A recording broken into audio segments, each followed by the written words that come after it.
Previously on Golden Tales Radio. On an ordinary Tuesday afternoon, I received a call from a stranger.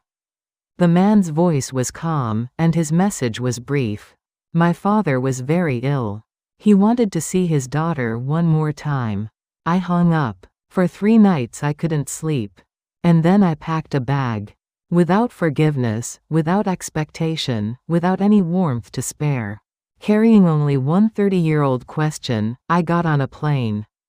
Why now? When the plane landed, I sat in my seat. Long after the other passengers had gone.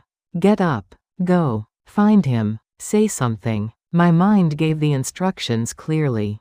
My body didn't follow. I stayed where I was, hands folded in my lap. Breathing slowly, until the cabin was empty and quiet. Eventually I walked out of the terminal. I took a taxi to the address the man had given me. Through the window I watched an unfamiliar city go by. Streets lined with older homes. A small convenience store on a corner, laundry hanging between buildings. Ordinary and quiet. The kind of neighborhood where time seems to slow down. I thought he's been living here. In a place like this. For 30 years. We pulled up in front of a low, aging building. 3 floors, paint flaking in patches from the outer walls. Beside the entrance, someone had placed a small flower pot. A little plant was blooming in it. Nothing I recognized, just a modest cluster of pale flowers.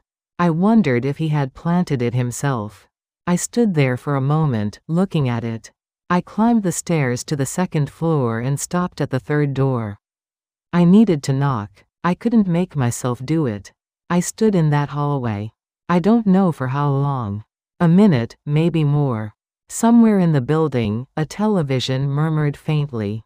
Finally I raised my hand and knocked. After a moment, the door opened. A man I didn't recognize let me in. He greeted me quietly and stepped aside. The apartment was small. A single room, not much in it. By the window, there was a bed. Someone was lying in it. I turned toward them. The breath went out of me. White hair. Deep lines in the face. Thin hands resting on the blanket, fragile as paper. The man lying there turned his head slowly and looked at me.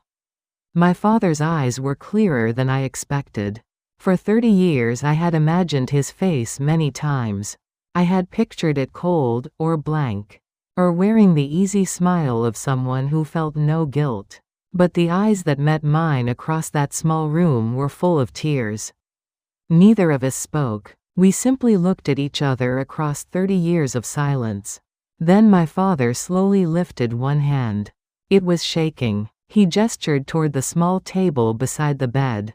On it sat an old cardboard box. I walked over and picked it up. I opened the lid. It was full of letters. Each envelope had an address written on it. As I looked at them, one by one, I recognized those addresses. The house where I grew up. My college dormitory. The apartment I rented during my first years of work. The place my husband and I moved into after we married. My hands began to tremble. None of the envelopes had been stamped. Not a single one had ever been sent. I opened one. The paper inside was old and soft at the folds. My father's handwriting covered the page in careful lines. I read the first sentence, and the tears came before I finished it. My girl, today is your birthday. I hope you're well. I thought of you today. There were dozens of letters. Some dated to my birthdays. Some to holidays. Some were only a few lines. Some ran across several pages.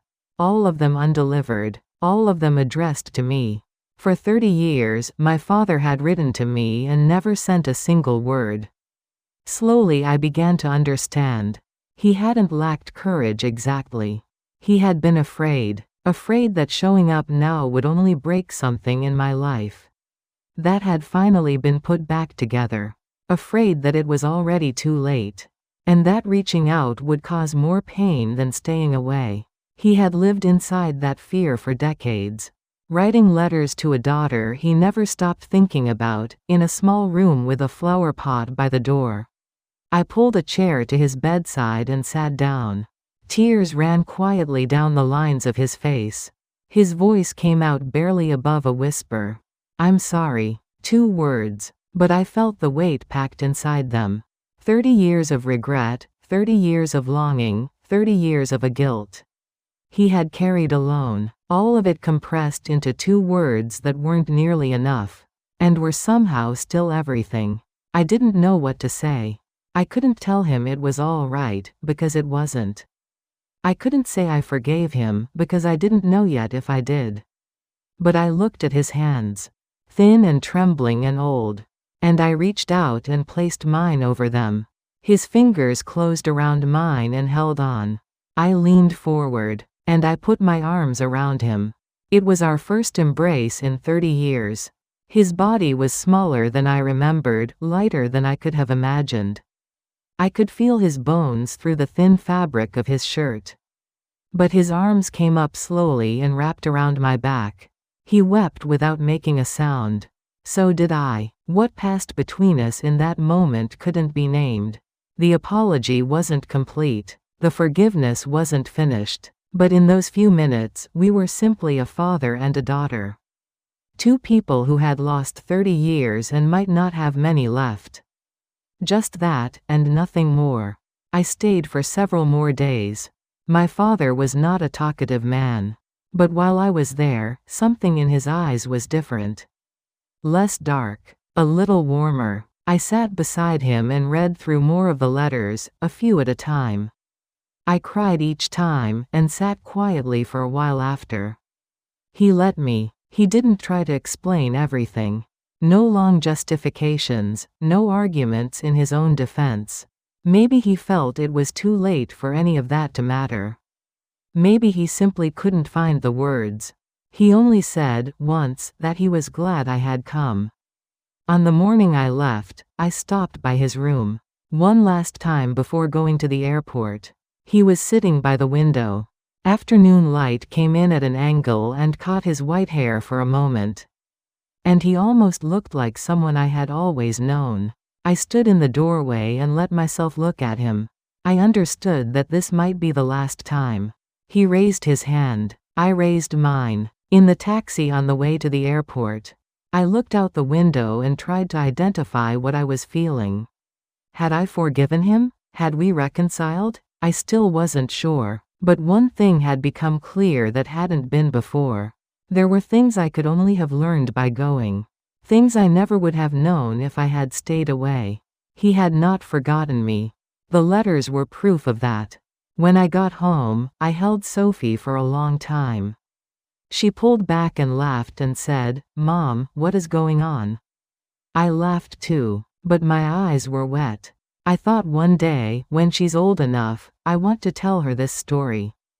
Who her grandfather was, what her mother chose to do, and why. After this story was shared, many listeners left their thoughts behind. One person wrote, "I haven't spoken to my father in 12 years. I listened to this and picked up the phone for the first time today.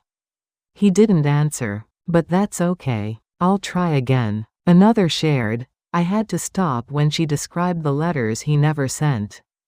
I sat there for a long time. I think I've been confusing someone not saying anything with someone not caring. Those aren't the same thing." Someone else wrote, "I lost my father 2 years ago. There was a chance for us to make things right. And I let my pride get in the way. Some nights it still comes back to me. If there's still time for you, please go." One more said, "I always understood intellectually that forgiveness is for yourself, not the other person. Today was the first time I actually felt it." And finally, someone wrote simply, "I called my mom. Didn't say much. Just asked how she was. She said, 'Is everything okay?' I said yes, just thinking of her. That was all. But I feel lighter." If this story moved you, I hope you'll sit with it for just a moment longer. What happened between this father and daughter is not only their story. Somewhere in most of our lives, there is a drawer we haven't opened in years. One we've told ourselves is better left closed. Too much time has passed, we think. There's no point now. But this story suggests otherwise. Until we open that drawer, we cannot know what's inside. She didn't board that plane to forgive him. She went to get an answer. And the answer was waiting for her in a box of letters that had never been sent. Proof that silence is not always indifference. And that failing to express something is not the same as failing to feel it. That embrace did not give back the 30 years. Nothing could. But it opened a door that had been sealed for a very long time. Not out of obligation and not out of fear. But because she no longer wanted to live with the weight of not knowing. Through that door, she finally walked. Thank you for staying with this story all the way to the end. If it resonated with you, I'd be grateful if you'd subscribe. And share your thoughts in the comments. Until next time.